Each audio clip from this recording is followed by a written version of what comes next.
kami di sini di sekolah ini untuk mempresentasikan tugas agama kami untuk ujian akhir semester kami. Nama saya Zaki Muhammad Zida, ada Farhan Setia Putra, dan satu lagi ada Musa Ukian, bisa dipanggil. Menjelaskan kemanusiaan dalam Islam. Di kemanusiaan dalam Islam ini kita menjelaskan salah satu naluri-naluri umat Islam seperti kayak perasaan, solidaritas, dan persatuan.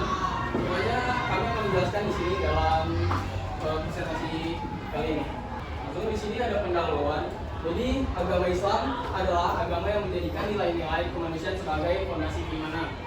Dan ada empati, solidaritas, dan kepedulian bukan sekedar sikap sosial, melainkan bagian dari ibadah. Jadi empati, solidaritas, dan kepedulian itu salah satu ibadah. Jadi bukan hanya tentang sikap sosial di lingkungan kalian, mau di sekolah, di rumah, ataupun di nanti pekerjaan mungkin.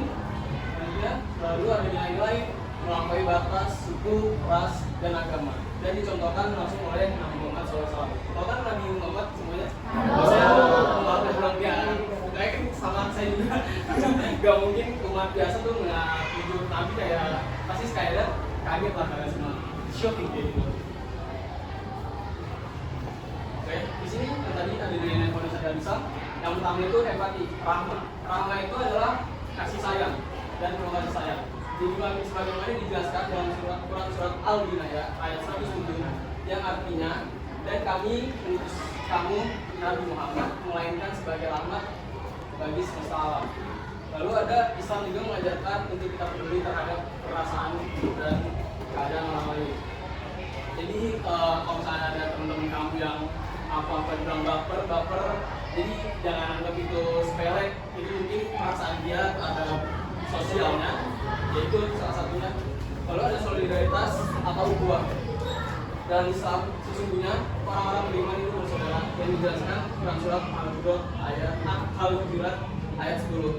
Dan juga Islam mengajarkan untuk saling mendukung dalam suka dan duka. Jadi teman kalian kalau misalnya ada keadaan duka itu mohon di support, jadi jangan dijatuhkan lagi. Udah mentalnya kena, kondisi kesehatannya juga pasti menurun. Jadi saling support lah kalau di antara sekolah ini ada yang tugas ini. Oh ya, ini ada kemudian itu ada takabul dalam Islam yang dijelaskan oleh hadis riwayat Bukhari dan Muslim. Nabi Muhammad SAW bersabda, seorang muslim adalah saudara bagi muslim lainnya. Jadi sesama umat muslim semuanya bersaudara. Mau di seluruh dunia itu semuanya, satu dunia ini kita semua bersaudara. Dan juga ada kepedulian terhadap sesama adalah kewajiban dari Islam. Selanjutnya pertama saya akan menjelaskan tentang empati. Empati dalam Islam dikenal sebagai rahmah. Yang tadi saya kasih tahu adalah yang tadi saya bilang juga rahmah yang sayang. Ini adalah kemampuan untuk merasakan, memahami, dan peduli terhadap keadaan orang lain. Empati juga dijelaskan yang tadi, yang pertama ada surat Al-Anbiya ayat 107. Lalu juga Islam mengajarkan peduli terhadap perasaan dan keadaan orang lain. Dan ini ada implementasi empati. Contoh empati dalam kehidupan. Yang pertama ada mengunjungi orang sakit. Lalu kedua menolong tetangga, menjadi pendengar yang baik. Misalnya teman yang butuh tempat curhat, yang sedih atau ada masalah di kehidupan lah, itu teman-teman bisa gunakan. Itu buat orang tahu sih mencari energi dia. Lalu selanjutnya ada empati, mendorong untuk merasakan penderitaan orang lain. Nah tadi saya bilang empati juga kan adalah kasih sayang. Jadi ada orang kita bukan yang ngajak untuk merasakan penderitaan juga, tapi kayak tetap menghargai perasaan orang tersebut. Oke, selanjutnya ada solidaritas. Solidaritas dalam Islam yang disebut tadi ukhuwah, yang berarti persaudaraan. Ini adalah sikap saling mendukung, membantu, dan merasa terkait satu sama lain sebagai bagian dari umat. Solidaritas dari Islam yang tadi Quran surat Al-Baqarah ayat 10. Ada yang bisa baca Quran di sini? Ada yang bisa baca? Kelihatan kan? Oke, silakan baca.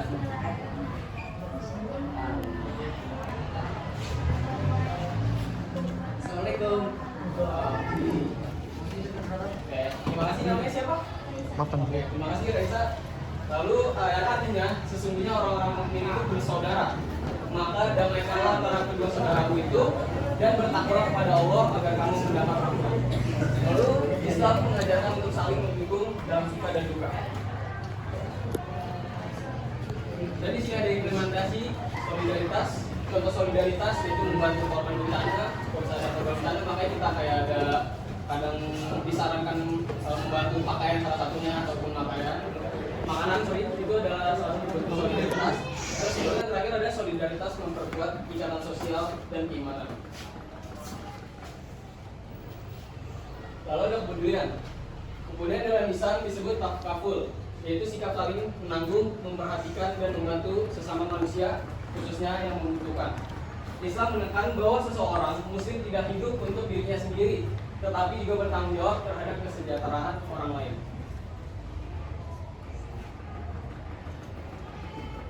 Dan di sini ada kepedulian, maksudnya takawul dalam Islam. Nabi Muhammad bersabda, seorang muslim adalah saudara bagi Islam lainnya. Itu seperti yang tadi di awal sudah dijelaskan, juga ada kepedulian terhadap sesama adalah kewajiban dalam Islam.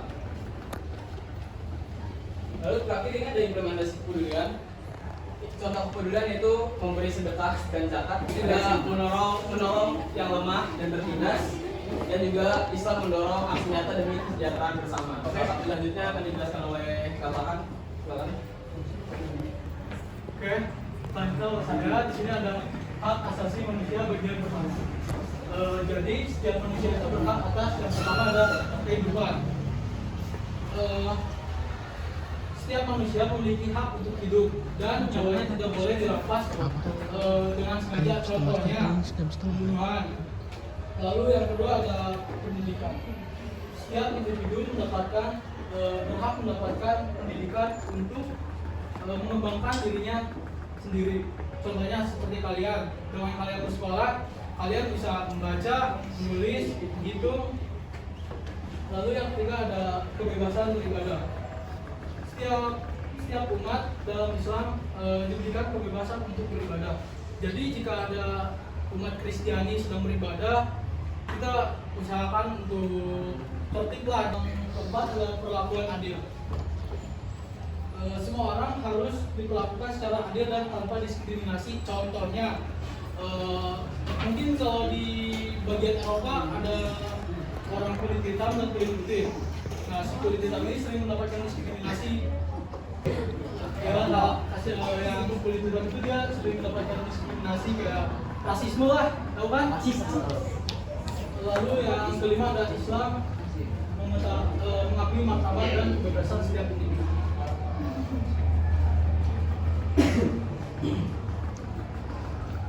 Lalu hak asasi bagian 2 sudah disebutkan dalam surat An-Nisa ayat 58. Sesungguhnya Allah menyuruh kamu menyampaikan amanat kepada yang berhak menerimanya dan menyuruh kamu apabila menetapkan hukum di antara manusia supaya kamu menetapkan dengan adil. Sungguh Allah memberikan pengajaran yang sebaik-baiknya kepadamu. Sungguh Allah Maha mendengar dan tahu. Kita membangun masyarakat inklusif menurut Islam. Masyarakat inklusif adalah masyarakat yang menerima, menghargai, dan menghormati. Contohnya kayak toleransi gitu ya. Baik dalam aspek agama, suku, budaya, maupun status sosial. Dalam ajaran Islam, membangun masyarakat inklusif merupakan bagian dari nilai-nilai Islam, yaitu yang pertama ada kemanusiaan, yang kedua keadilan, yang ketiga ada rahmat atau kasih sayang. Ini kan ada ayat Al-Fatihah. Baca enggak?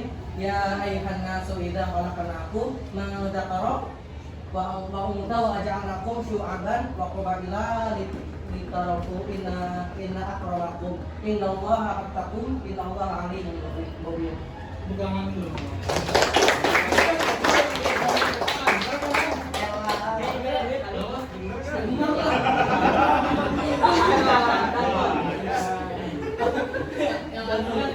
Wahai manusia, sesungguhnya kami menciptakan kamu dari laki-laki dan perempuan.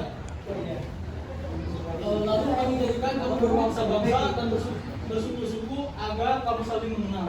Sesungguhnya yang paling mulia di antara kamu di sisi Allah ialah orang yang paling bertakwa. Sungguh Allah Maha Mengetahui dan Maha Teliti. Quran surat Al-Hujurat ayat 15.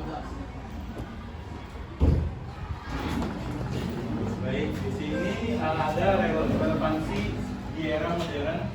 Relevansi itu adalah sinonim dari keterkaitan. Walaupun ajaran Islam sudah ada sejak ribuan tahun yang lalu, nilai-nilainya masih sangat relevan atau masih cocok untuk diterapkan di zaman sekarang. Mengapa? Karena Islam mengajarkan bahwa semua manusia punya hak yang sama, tidak peduli dari mana asalnya, warna kulitnya atau agamanya. Ini sangat penting di zaman sekarang agar tidak diskriminasi. Tadi yang sudah dijelaskan sama Kak Farhan yang tentang kulit putih dan kulit hitam ya. Di negara luar masih banyak yang diskriminasi. Jadi bukan tentang toleransi doang dalam dunia di kehidupan ini. Jadi hak asasi manusia itu harus ditegakkan di dunia ini ya. Jadi bukan tentang toleransi doang. Lalu di sini adalah mengajarkan hidup rukun. Islam mengajarkan kita hidup damai dan saling menghormati, bahkan dengan yang berbeda keyakinan. Di dunia modern yang penuh dengan perbedaan, nilai ini sangat dibutuhkan agar tidak terjadi konflik. Kita tahu ya semua pernah dengar lah di sini ayatnya di Al-Quran surah ke-109, yaitu di surah Al-Kafirun yang bunyinya lakum dinukum waliyadin, yang artinya untukmu agamamu, untukku agamaku.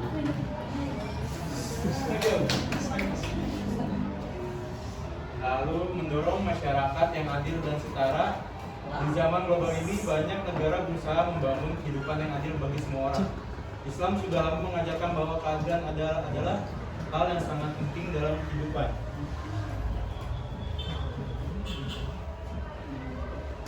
Nilai kemanusiaan bersifat universal. Artinya nilai seperti tolong-menolong, menghormati sesama, dan bersikap adil tetap penting dimanapun dan kapanpun. Walaupun dunia makin maju dan teknologi berkembang, kita tetap butuh sikap baik dan kemanusiaan untuk hidup bersama dengan damai. Manfaat kemanusiaan dalam Islam. Islam mengajarkan bahwa bersikap manusiawi itu bukan hanya baik, tetapi juga berpahala besar. Manusia diciptakan untuk saling membantu, bukan saling menyakiti. Ada banyak manfaat dari mengamalkan nilai kemanusiaan. Jadi kita semua udah pernah dengar ya cerita Nabi Muhammad dan pamannya ya, yang beda keyakinan. Ya, jadi pamannya itu berkeyakinan untuk menyembah patung, dan Nabi Muhammad itu agamanya Islam. Tapi walaupun mereka beda agama, mereka tuh tetap saling menghormati. Bahkan paman Nabi pun tetap saling menjaga satu sama lain. Dan kita juga walaupun kita disakitin oleh agama lain, dihina oleh agama lain, kita tetap harus yakin kalau misalkan itu semua masih banyak yang baik, bukan hanya satu orang yang jahat gitu ya. Nabi dulu tuh kan sering ya namanya dihina, dicaci, dimaki, bahkan kalau misalnya ketemu sholat pernah dilempari batu yang berdarah, terus kotoran juga diludahin. Tapi ya itulah perjuangan Nabi untuk mengajarkan agama Islam kepada semua orang. Lalu di sini mendapatkan pahala dari Allah. Nabi Muhammad SAW